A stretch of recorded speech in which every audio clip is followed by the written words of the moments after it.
Like, sir, do you know your speed? Yes, I was going 120. No, you're going 135 and a 35, mind you, and you got there in about 2.3 seconds.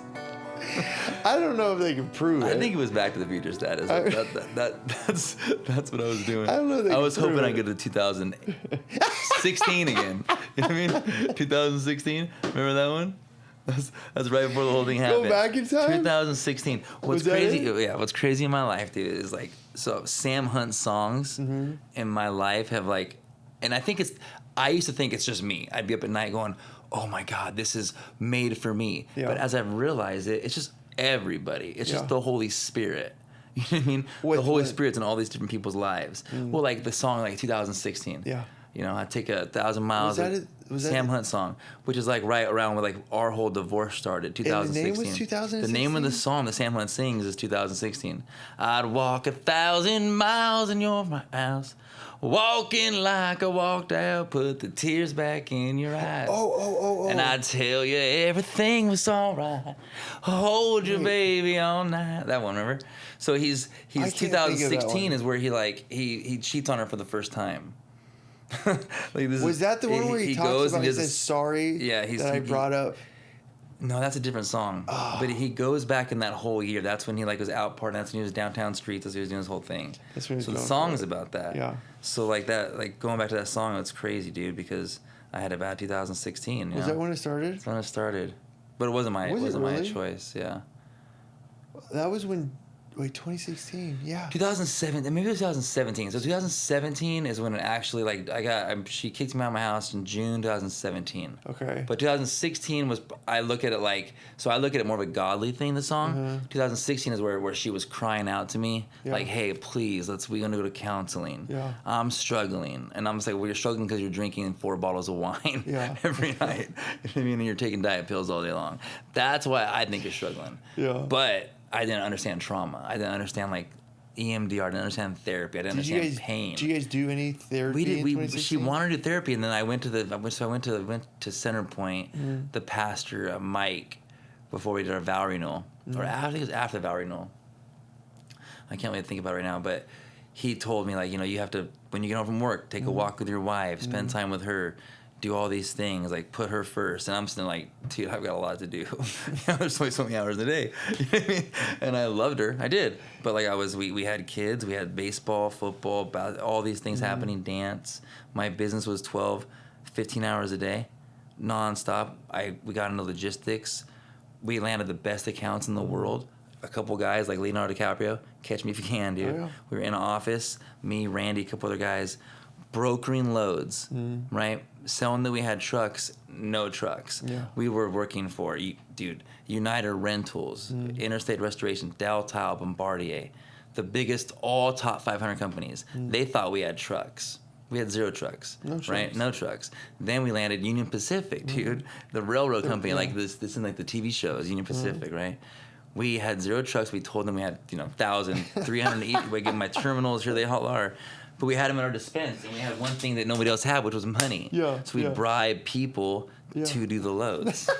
I'd call truck stops and tell them, hey, listen, I will Zelle you I'll give you $100 over the phone right now. Give me a driver in the parking lot to go do this load for us. Like I would think of anything outside the box to get these loads delivered. I'd call moving companies. We'd call tow companies. I would just offer money 3 a.m. So I was working 20 hours, 15 hours a day. Yeah. And that's what I thought we were supposed to do. Yeah. And we had money, we had a house, we had a pool, basketball court, we had everything. And she's struggling. Yeah. And I'm like, why are you struggling, dude? Like we have everything. So everything was good, quote unquote. In my mind, in 2016. like everything was good. And then, but she was crying out to get me to like love her more, to spend more time with her, to put her first, which like, that's what they tell us in church. That's what Jesus says, like love your wife like Christ loved the church. I thought I did, right? But I was irritated that she didn't clean up the house. I was irritated that she never folded laundry. I was irritated that she was always grouchy. I was irritated that she was drinking all night. I was irritated she was on diet pills. I was irritated she was in like sweats instead of like yoga pants. Because I like a girl in yoga pants, dude. You know what I mean? So like dress up a little bit. Like, I was working out. I was doing my thing. So let's do this together. She was pretty, but she just didn't have no drive. But I was in the flesh, obviously, because I wasn't loving her like Christ loved the church. If I would have, then I would have been able to like mold her and hold her and be more secure and get her through it. Anyways, it didn't work out. What? So that was 2016. What happened in 2017? 2017 is when we go on a summer trip. We go up the coast. We go like medieval. We go to what's that big, huge ranch out there? Hearst Castle. We go to Hearst Castle. Oh yeah. We go to Alcatraz. Yeah. We go to Pismo Beach, where that's where we're gonna end up, boys. Ended up in Pismo Beach with a little coffee shop, surfing, and a karate dojo. Yeah. That's the goal, right? I can see that. That's my goal. When this is all said and done, that's my goal. But we go on this trip, dude, and the whole thing was just pain and argument and strife and just anger and like everywhere we wanted to stop, she didn't want to stop. Everywhere we wanted to stay, she didn't want to stay. We're just having fun. Yeah. We're like going to try to like spend time with each other. Yeah. She hated everything, right? So like it was like a family. We're all of us. Yeah, yeah. You know, like she hates In-N-Out Burger. I hate In-N-Out Burger. We love all of us love In-N-Out Burger. Yeah. So there's just so many little things, dude, on this trip that like I come back and then. When we get back, I go into Kirsten's room, my oldest daughter, which sucks now because one of my things now is I've gone through the Place We Find Ourselves podcast. Dude, Adam Young, it's mind-boggling how he like ties in trauma and the past and EMDR and therapy and Jesus, right? Yeah. He ties it all together in like a magnificent way that I've never seen before in my life. So it's speaking to me around the clock. And that's where like I decided to like, hey, let's do this. Between everyone telling me and you, everywhere we went together, like, dude, you guys, what do you guys do? You guys doing something? We don't really do nothing. Me and you know what I mean? We talk a lot. We work out quite a bit. I serve. We do our thing, right? Oh, yeah. God just blesses us financially. Thank you, Jesus. Like we're just blessed, and we get to do this stuff. But I don't know what's going with that, dude, but I was just... So you're in Kirsten's room? You guys got back from Kirsten's room. So in this podcast, one of the things he talks about is triangulation, right? And when you're a child, that's where it all starts. And it's all real. It's not bullshit. Oh, everyone therapy. Like, everyone, we do need therapy. Channing Tatum will tell you. We love a good therapist. He'll tell you with his shirt off. He'll put his shirt off, get in front of the camera and say, y'all need therapy, and it works. Yeah. When you pull your shirt off, things help a little bit. When it comes to therapy. Like, when he'll say it and the people will listen because his shirt's off. You know, when he did a little like TikTok thing where he's like, we all need therapy, but she's shirtless. So that's like, it's like a subliminal message. Whatever he says, guys, let's listen. You know what I mean? I thought you said you take your shirt off during therapy. No. That would spark you to want to do it because he said it, and everyone, it was like a little thing that happened where everyone's like, oh, we all need therapy. But it's true. We do. Yeah. Right? Oh, I love good therapy. Dude, I love talking. At one point, we had the same therapist. We did. Bless her heart. Yeah, oh my God, dude! Then Kirsten had her. Holly's great. Holly's. I love Holly. She's done so much for my mind and for my walk. Yeah. And for like me not having to be cheesy and me not being under condemnation and like she loves me and she like Jesus loves me. Like, she always tells me, you can say whatever you want. I don't judge you. I love you the same, yesterday and today and forever. I just want you to name your story. And she tells me, she says, just go home and write your story. Write it down. But I can't write. I can't read my own writing. I just have to say it. And here. You know? Yeah. I have to think it. This is writing it. Yeah, but I can't even remember. My brain goes so fast, the ADHD, I can't even, like, see what I'm saying. Yeah. You know what I mean? Nobody can read it. No, yeah. Well... Unless you put it down in your journal. As I put it down in my journal, dude. So, Holly says, my therapist says, you need to journal this. And I'm like, the whole time, I tell you all the time, I wrote it in my journal, but the one in my brain, that journal, the screenshot. And I screenshot it. I write it on my thought process. I screenshot it, and I put it in one of the friggin' like little neurons. You know what I mean? And I can go back to the neuron. I can see, there it is. Okay, all right. Well, God, I mean, I know I said that I wasn't gonna do this, but can you see this little girl right here? Like, I need you right now, Jesus. I need you in this moment. And is this you? Because she said she goes to awaken. So I'm thinking, this has got to be you, Lord. Let's go. Anyways, dude, I just, oh my gosh, bro, I don't even know. I don't even know, dude. Okay, wait. So take us to the ending or what in 2017. Oh my God. If you want, you don't have to. Well, I do, but so in the podcast, he says, name it. Name your trauma, name your story. And all stories are the same. What do you mean by that? Everyone's story inside them is elevated. Like maybe your story was in 6th grade, your dad wanted you to play on the kickball team or on the girls softball team, and you just couldn't get a hit, right? You just couldn't get a hit, and that's all he wanted was you to play on the girls softball team, and you couldn't get a hit. And then he didn't talk to you that much the next couple of years. On the girls soccer? No, I'm a person. Like we're naming like a random person. Like I have all these little things that I have like stories that I've seen. I've met these people, and I'll hear their story. They'll tell me this, and it sticks with them forever. Right. So, so that person wasn't good at softball, and her dad wanted her to be. Yeah. And so forever, that's her trauma. Yeah. You know. Totally. Now I grew up in a meth house where people are shooting up in their room and we have no groceries and like all kinds of shit's going down. But that's my story. Right. Mine is not any better than that story. Yeah. And their person it's horrendous. You know, they get way back. So anyways, he says, name your story. Yeah. So that's what I've been trying to do. And then what I learned was when that happened, go back to where we came back from the trip. I go into Kirsten's room. And I told Kirsten, like, she saw, like, Kirsten knew, like, I tried to clean the house on Saturdays. I tried to do things. Jacqueline just didn't want to do nothing. So I told Kirsten, I can't do this anymore. Like I cannot be with your mom no more. Oh, really? Which is sad. Which looking back, that's triangulation. Going to her, which now she has to name that. But I did. Yeah. And she was like, Dad, it's true. It just makes no sense. Like you guys are always fighting. She's always angry. Everyone sees it. Everyone at work that I worked with was like, the way she talks to you is horrible. I was doing everything to the fullest, you know, except for understanding her trauma, which, dude, that's the thing, is no matter what you do, no matter how good you become, if you don't fix that trauma in yourself or in your partner, like if you are married and you're in a relationship and they're struggling, that's got to be your focus, is that trauma. And it wasn't for me, so that's 2017. She kicks me out of the house. Because of that, because she didn't feel loved. And I'm like, it took 3 months.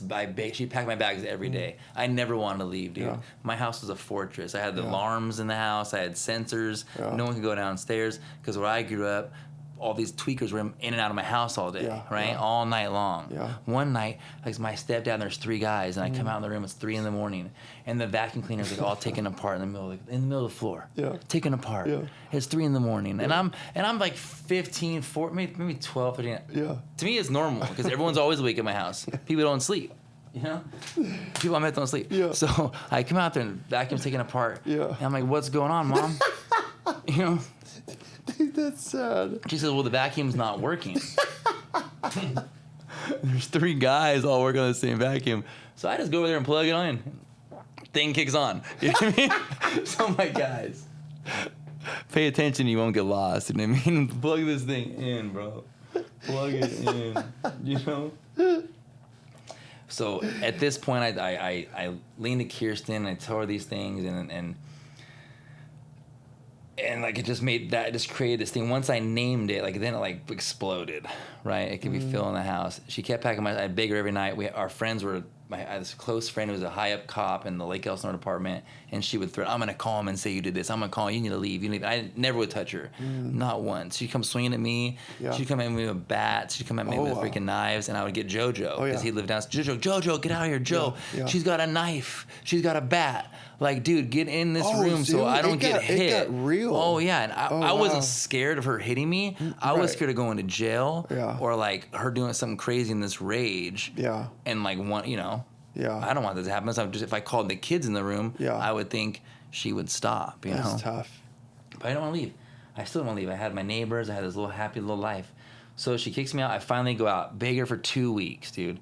2 weeks to get back in the house. Like every day. Please, let me home. I'm sleeping on couches. I'm staying at Randy's house, my business partner at the time, doing all these things. Cole Greller said, hey, let's go out one night. I'm working 18 hours a day. I can't go home. I'm sleeping on this couch. There's dogs all around me. I love Randy Gretler, dude. But the guy's got more dogs than you know what to do with, right? And they're everywhere. And for some reason, I'm like a dog whisperer. Yeah. I don't like dogs, but they love me. You know what I mean? So in the right settings, I'll pet them. Yeah. You know, if it's a beautiful woman with a dog or a rich old dude, like I'll pet the dog. You know what I mean? Like I got discernment, bro. You know, just to be honest. But they love me. They're hovering around me. It's not like at this point, I was so broken. Yeah. I started sleeping next to this pit, and I was like, all right, I'd pet the pit. He'd like lay on my feet. And I guess I like this dog. This dog's cool. He's got my back. But I'm staying there. When we go out one night, I had been getting in shape like the 2 years prior, and really good shape. I started car backloading, and I was 240 pounds for a long time during logistics. Dang. I was fat and ugly, and not ugly. I was still cute, but I was fat. So I started losing the weight, getting in really good shape, and the neighbors started saying things. Hey, what are you doing? Like, and all their husbands are starting like, oh yeah, there's Joey this, Joey that. We do what Joey does. We just laugh in the cul-de-sac, and it'd be funny. I wouldn't mind it. I was working out hard. You know? I was doing my thing, dude. So we freaking she packs my stuff up. I'm out with Cole. We go out one night. We go to this place, Public House in Old Town Temecula. And I'm sitting there, and we have a beer. I'm not a drinker. You know that. I'll have a beer, 2 beers max. Yeah. You know, I won't drink hard liquor because I'll turn green and throw someone out the restaurant. And we don't want that. I don't want to go to jail. Yeah. So I'm sitting there. I'm in decent shape, I guess, you know. And I'm talking, and all of a sudden, like, there's these two ladies who are, like, you know, staring at us. Yeah. And I'm not even, there's no way. I'm a Jesus boy, dude. Like, I would never cheat on my wife, you know, ever. I wasn't even thinking about that. I was just like wanting to get home, and these two like not beautiful girls, 8.5, 9s, are like, "Hey, can we buy you a drink?" Yeah. And I'm like, "No, I'm cool. I'm not really drinking a beer. I'm good." Yeah. And then Cole's like, "Hey, dude, they want to talk to you." You know what I mean? Right. I'm like, "No, dude, I'm not gonna talk to them." Yeah. And they come and sit next to me. "Hey, you know what are you up to?" "Well, I'm going through like a separation. My wife came to my house 2 weeks ago. I work 20 hours a day." And I started telling them my story. Yeah. But this little spark hit my mind. Yeah. You know what I mean? This little spark hit my mind, right? Then 2 nights later, we go out again. We go to this place called Luke's Old Town. I walk in, and before you know it, there's like 4 or 5 beautiful girls who all like want to talk to me. Yeah. And at this point, I still wouldn't do nothing, but like I thought, oh, okay. So then Jacqueline called me, and I'm like, hey, so check this out. Like, you should let me home. Yeah. Like, there's a window now. You know what I mean? There is a window. Like, you're miserable, and there's pretty girls that like me, and I'm talking to these pretty girls. Not kissing them, not touching them, nothing. But I was talking to them. Yeah. And then one night I eat some chips off this bartender's at Luke's. Girl had a little crush on me. Yeah. And so I ate these chips, and someone told Jacqueline that I ate the chips, and they told her that I went home with a girl. Would never go home with this girl, dude. You know me. I don't like girls past. So I would not mess with any skis or bars. There'd be no way I would do that. It's just not me. Like, I want a Jesus girl, dude. So, but at the time, I was whatever. I guess I was flirting. I didn't realize it. She goes back the next day, hooks up with the freaking bouncer because she thinks that I hooked up with the bartender because someone tells her. So then my brain's freaking destroyed. So she found out. Yeah, she found out that you ate the chip. Someone told her I went home with that lady, right? Oh, that's didn't happen that way. Did not happen that way. During the 2 weeks that you guys. This is expanded. This is now 2 weeks to 6 weeks in this period now. And you guys are just trying. I'm trying to get home. Yeah. I did go out. I got an apartment, and I tell her girls are talking to me, so we got to figure this out because I'm just a man. Yeah. And like Yeah. So much a man can do. I want to be home. You're not letting me home. I'm not gonna stay out forever. Like the temptation is getting real. You know. That's what it was.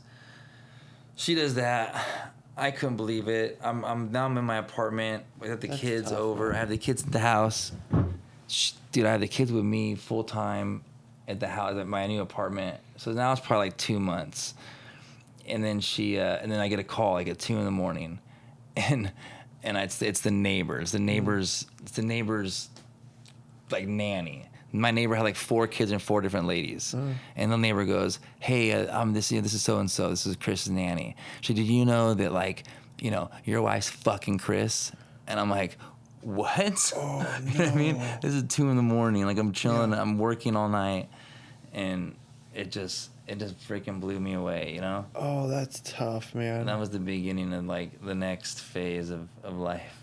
Oh, like when I heard that, it was pretty crazy. So then I went on a run. I went on like a 6-month hiatus. Yeah. You know what I mean? Yeah. If that's how it's gonna be, all these girls liked me, let's do this for a little bit. Yeah. And I lost my witness to my kids, started hanging out with girls, heard different things happen, not proud of it.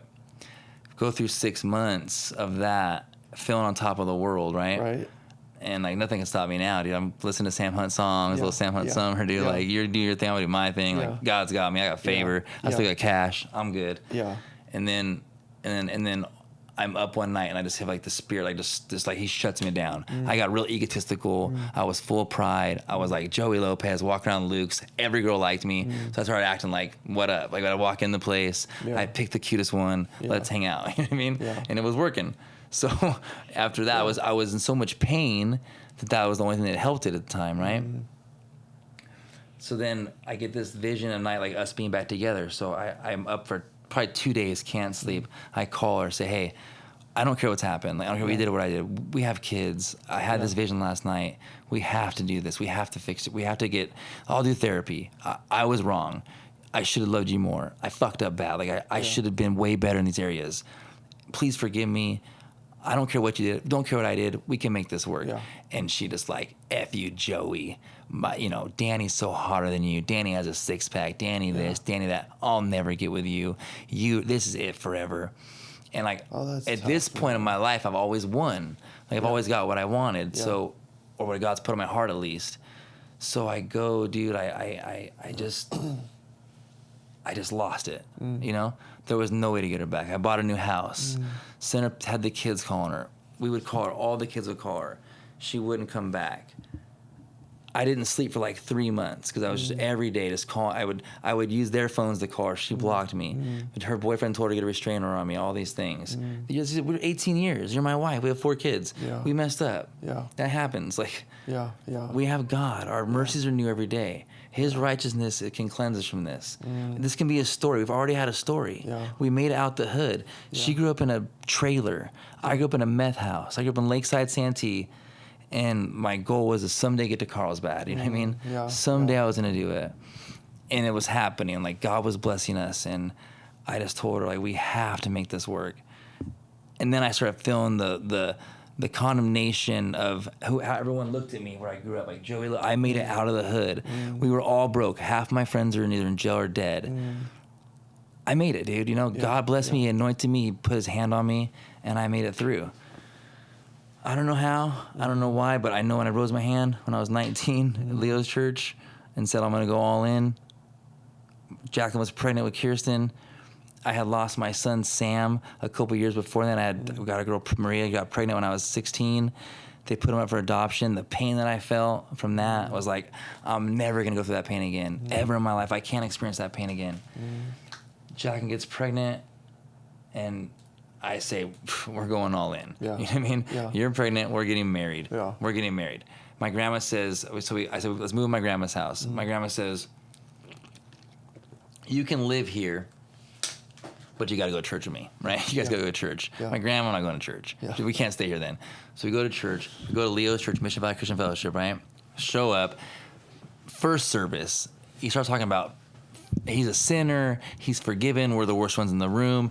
How he used to smoke Hawaiian Fern. And the pastor saying Pastor Leo. I used to smoke weed. He's an entertainer. All these things he was saying, I was like, wow, this is dope, dude.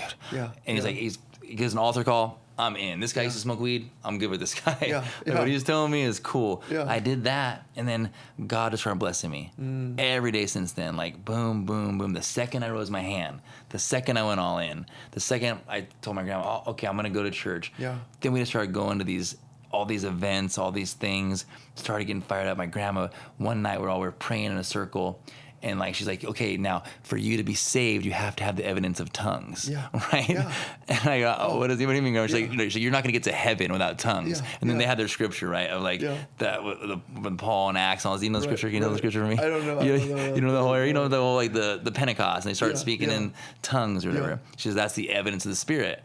So she's like, and so she's doing it, and the other guy's doing it. They're speaking tongues. I'm just sitting there like, she's like, okay, it's your turn speaking tongues. I'm like, hey, so you want to go to heaven, don't you? I'm like, yeah,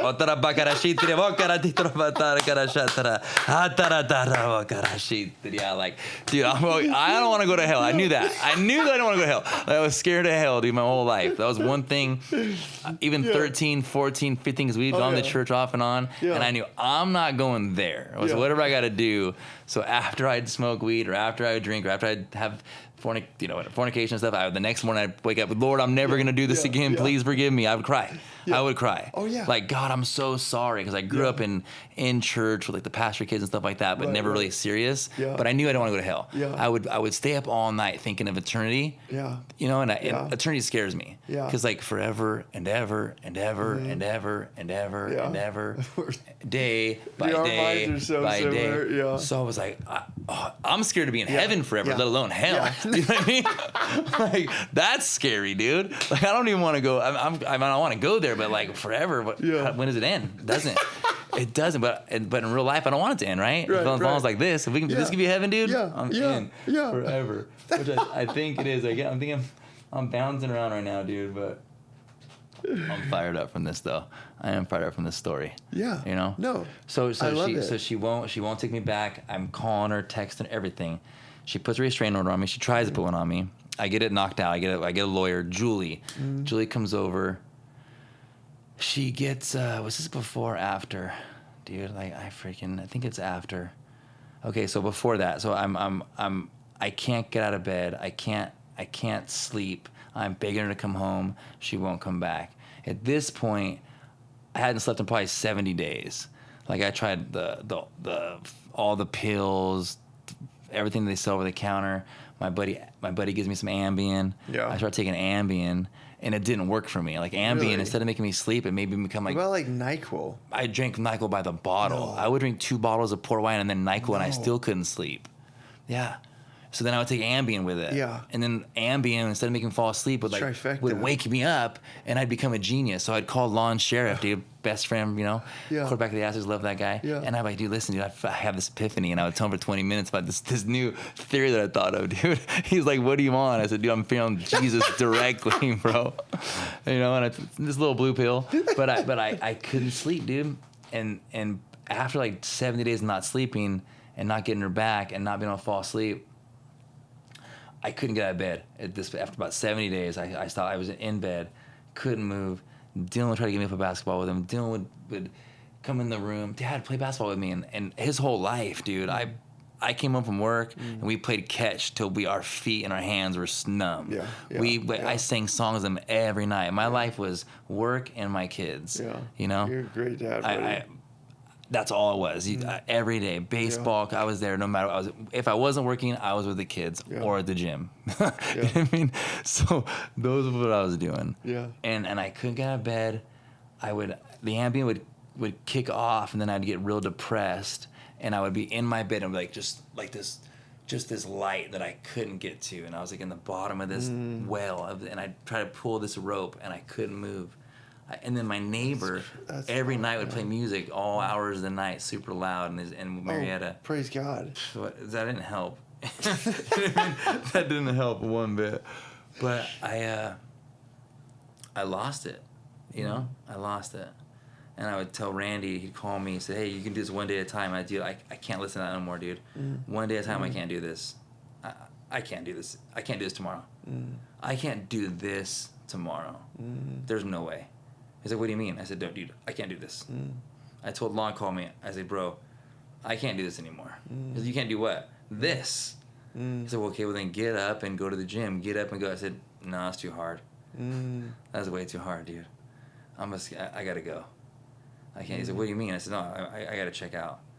You know, and then I told that to Eric and Rachel. And then I told it to Randy. And I don't know if I was serious. There was nights like, I love movies, right? Yeah, A big part of my life is movies. So Lethal Weapon, Mel Gibson, like in the movie, has his dog and has a gun. And he would like, at a night, because his wife died. She got killed in the movie. I've never so seen Lethal he just couldn't handle it. Yeah, He was in the trailer, drinking, cop, psychopath. This is Mel Gibson's first role, which is great. And looking back at it, because he's nuts, you know what I mean? But his first role is this guy, Lethal Weapon, and he would hold the gun and he'd hold it in his mouth and he would and then he'd not do it. So then I would do that. I had a gun, I had it loaded, I'd pop it back and I'd hold it in my mouth. And I'd be like, I can't do this. You know, but then like I would see Dylan's face. I would see JoJo's face. I'd see Kirsten's face. I would see Hannah's face, dude. I'm like, okay, all right, I'm gonna put this down. Okay, God. He would talk to me, don't do this. Like, don't do this. He's call Randy. So I called Randy, dude. I keep holding this gun in my hand. I can't do this. I can't keep going. So he came over, picks me up and says, okay, let's go to the doctors. Let's go to the doctors. Let's get you some medication. Yeah. I said, okay, give me something. I just want to sleep, dude. I said, I can't Yeah. I didn't want to live because I couldn't sleep anymore. If I could rest you could turn it a few off. hours, I could wake up again, but I couldn't turn it off, dude. 90 days, all my memories, all my thoughts, everything that I did, where I grew up in the meth house, making $3,000 a week 20 years ago as a Mason, dropped out of high school, in Rancho Santa Fe, La Jolla, Del Mar, like favor was so far over me. Everywhere I went, oh, look what God's done in his life. I was a light to all these people. And now I wasn't. In my mind, now as a dude who failed, it looks like on paper that I probably did a bunch of bad things, which I didn't. But there was things I did do that weren't good, right? But I couldn't do it, dude. So Randy comes and Julie comes. They come to the house, and they take me to the doctors, and I go there, and we're at the hospital, like an emergency room. And the doctor was trying to talk me out of it. He's like, so I'm going to give you this medication so you can get some sleep. He's like, is that okay? I said, yeah, I don't want to go home, though. He said, well, you can't. He's like, you can't stay for more than a couple hours. I said, I can't. I don't want to go home. I can't make it. He's like, are you telling me? So he goes like, are you? So Randy goes, just tell me you told me, Joey. Tell me you told me. And I told him, I don't want to keep doing this. You know. And then once I said that, he said, okay, so you have to sign this page. He gave me some papers and I sign it, right? Because I told him, I can't keep doing this. Whatever this is, I'm checking out of this. You know. And that once I sign that, then it goes from like, I'm thinking they're just gonna give me some pills. That's what Randy and Julie told me. They're just gonna give me some pills or you need to sleep. They were just doing that to get me there, right? So then then he goes, okay, they give me a bunch of pills. I lay down. Before you know, there's a stretcher in there. They have me tied down to the stretcher. They taking me straight to freaking this in the hood of LA, like El Monte or something. I forget the town, but ghetto. And I go in there and they check me in. And at this point now, the paramedics, I'm like, well, where are we going? Like, I want to go home. I want to stay at the hospital. Why can't I stay there? Because like, no, man, this is a 5150. I heard him on the like on their thing saying we have 5150. We're bringing him right now. Like, open the doors. I get there to this place, dude. I pulled in a stretcher, you know, and I hadn't slept in 70 days. I'm on all these meds. This place was sketch, dude. This place was sketch. Like, I get in a room, there's 4 people in the room, there's this, like, cholo dude, sleeved out and tatted, earrings all over his face. There's some, like, fat, like, sloppy, gross white guy, and then there's this, like, this brother who looked like a sister, right? So I'm sitting there, and I'm seeing all this, where am I at? Like, but they gave me pills, so at least I felt good. And then I slept. I slept for like 6 hours. So I woke up and like, at least I slept. Whatever they gave me, finally I slept. But it was scary, right? We go to like these little rooms. We would all talk about our stories, all talk about our traumas. And everyone there wanted to commit suicide. Everyone talked about it. And I was like, I don't want to commit suicide. I would never commit suicide. Ever. In my mind. I called Randy, why am I here? I would never hurt myself. He's like, bro, you were telling me you were going to give up. I said, yeah, I just don't want to sleep. I just wanted you to give me some stuff to sleep. Metaphorically speaking. I just slept 6 hours. You get me out of here, bro. I'm good now.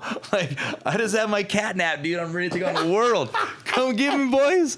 Come get me. And then all the guys in there, the cat nap. All the guys like, listen, you have insurance and you have money. They're going to keep you here for like 13 days because they want to build the insurance. So Randy comes to visit me, and I said, dude, you got to get me out of here. They told Randy he's going to stay for at least 7 days. So Randy tells me, I'll take care of it. Okay? Randy goes in your room, talks to the guy for 20 minutes, comes out. They're letting you out tomorrow. I'm like, dude, thank God, dude. I don't know what Uncle Randy did. Dude. I don't know what he told this guy, but pretty much probably like my lawyers will do whatever it takes to get this guy out of here. Or my Simone buddies will. So we got one of the two options, dude. We can do the easy way. We can do the hard way. But my boy's getting out. So that night I go back in the room and I'm sitting there and I'm still like trying to regroup all this stuff and like come back to life. And this guy goes, this brother who looks like a sister, you know? I don't know. It's strange. He goes, hey, I slept with many married men. I'm like, that's cool. I'm Diana Ross. Didn't you know that? I said, that's great for you. Like, I said, I know you're married and I'm okay with it.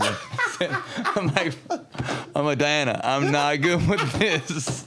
This is not my cup of tea. I'm knocking on the door. Hey, Get me out of here. So then when Randy comes back the next day, I said, you got to get me out of this room. Yeah. So they I'm in like the stage one. Right, stage right. one is like, dude, we got marks in their body. Oh. We got people are struggling. Like it's sad. Like this was sketch in there, dude. People were in so much pain and turmoil.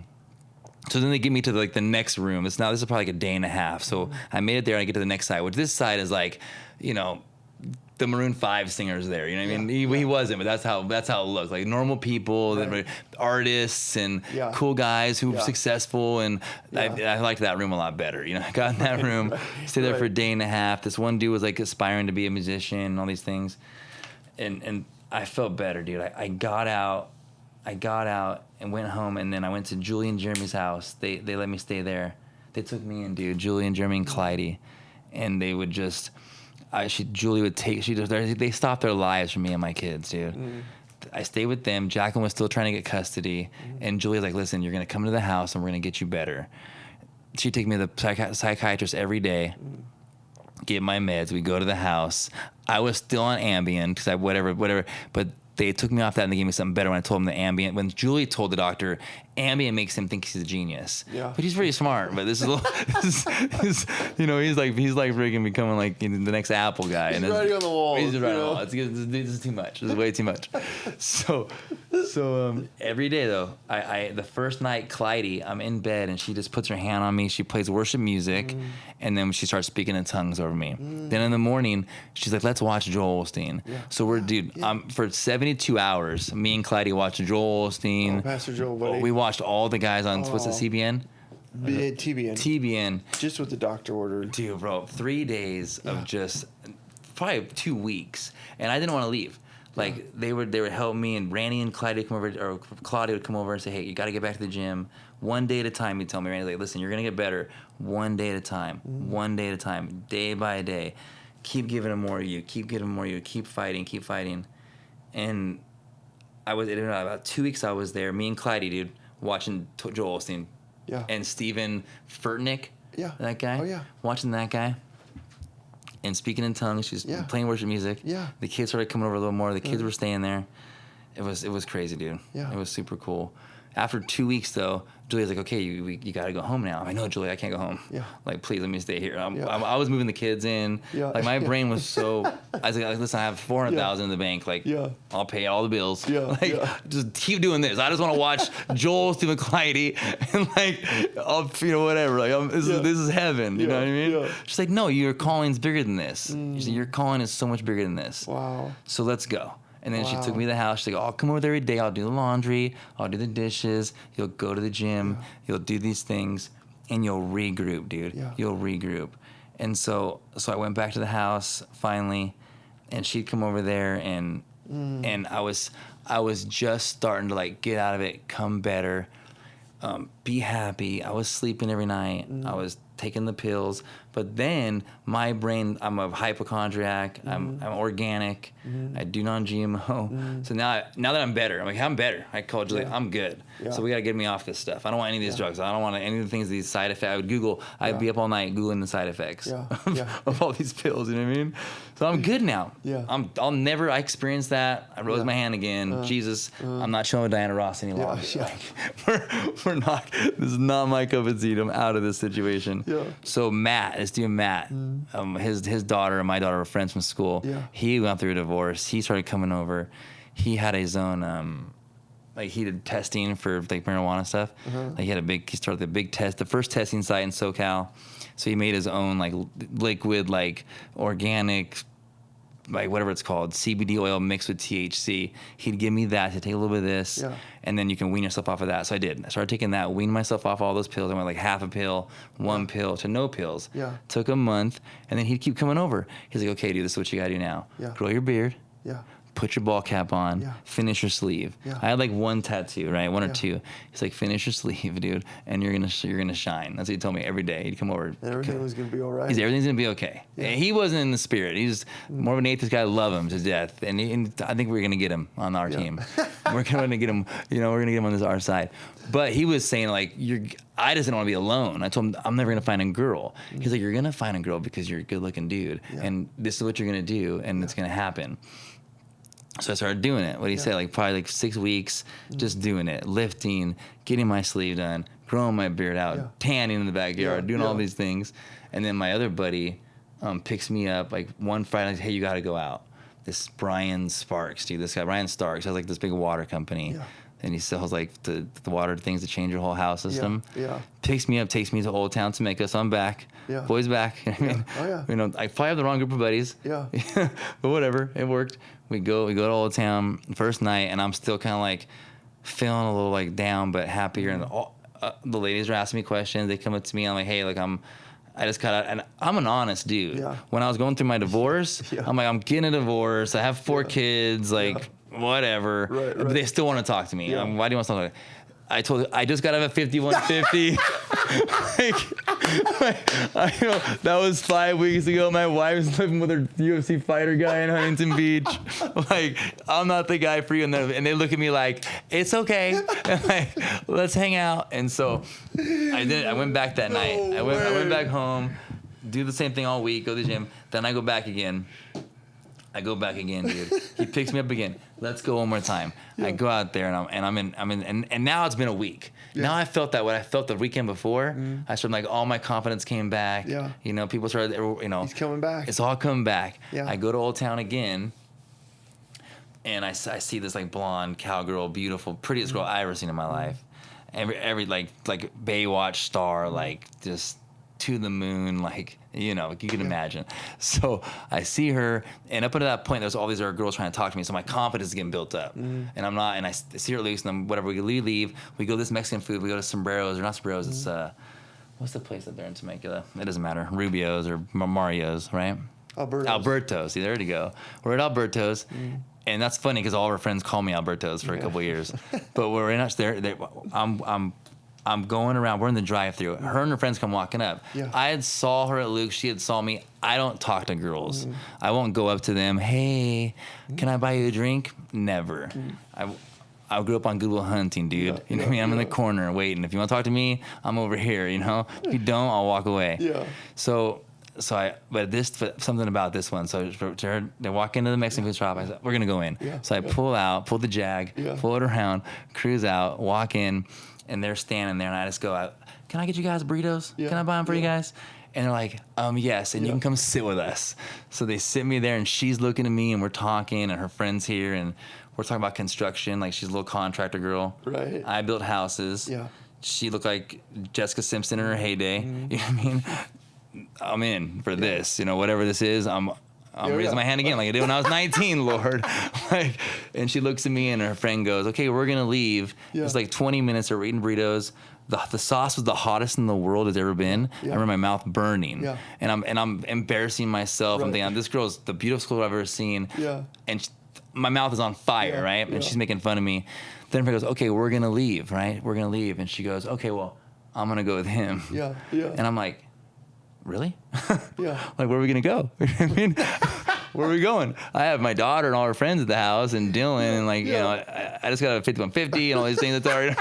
Because Matt's kids are over there spending the night, like, you know, and we can't go there. And she's like, well, I still live with my boyfriend, who I'm broken up with, but he still lives there, so probably shouldn't go there. So I'm like, then it's my house. This is Jessica Simpson in real life, dude, from her heyday, you know. So at this point, it's 2 a.m. I'm sober because I don't drink. We drive home. I see the kids upstairs. I say, hey, I take her around the back. Hey, let's go in the back. Let's go in the jacuzzi, right? And it just like in Wolf of Wall Street, when she goes in, she goes, you want to come up for some tea or something? And he's like, yeah, I want to come over some tea. She goes, if you get a hair tie, I'll jump in the jacuzzi. Done. Run inside the house. Hannah's still waking her friends. I can hear them there whispering, Hannah, I need a hair tie. This is not, you know what I mean? This is not a witness. This is you can't go to my house or I need a hair tie at this point. Wake up. So this is a little bit of Jesus. This is also a little bit of like, this is life, dude. There's, you know, we battle this real life stuff, dude. There's no condemnation. And you reap what you sow for sure, 100%. But I was in for this hair tie. Yeah. So she said, "Why do you need a hair tie?" I said, "Oh no, Brian came over and he wants to put his hair up." You know what I mean? She's like, "But Brian's hair's not that long." Well, he needs a hair tie. Give me a hair tie. So going back to the jacuzzi, I come back His out. hair's not that long. I come back out, and this is now skinny dipping, dude. Yeah. And I have at my house. Yeah. We're moving to Newport the next day. Yeah. Because the next day I was moving to Newport to go win Jacqueline back again. Oh wow. She would tell me she would call me and tell me, Danny's abusive. He's these things. Yeah. If you move up here, I'll maybe date you, right? Yeah. I'll maybe give you a chance. She just wanted money and my kids part time. So I said, okay, I'll get an apartment. I'd furnish. I'd call her. Hey, I'm furnishing it. You gonna come see it? Yeah. And I was still begging her. After this, I'm still trying to get her back. I'm gonna get the apartment. The whole house is packed up. Yeah. Michelle comes over and there's couches in the front yard. Yeah. You know how we do it, dude. Like I got a few hours till I have a swap meet going on the next day at a yard sale. So stuff's everywhere. So yeah, dude, that's what happened. Yeah. Like I was going to get Jacqueline. I met Michelle. She comes over. And then, like, you know, for the next 3 years, we were freaking, that was it. But we weren't equally yoked, I don't think. You guys date for 3 years? 3 years. We were engaged. I was just so attracted to her. And that was she's a good 2017? person. She's such a good person. She's an amazing person. Yeah. She's so nice.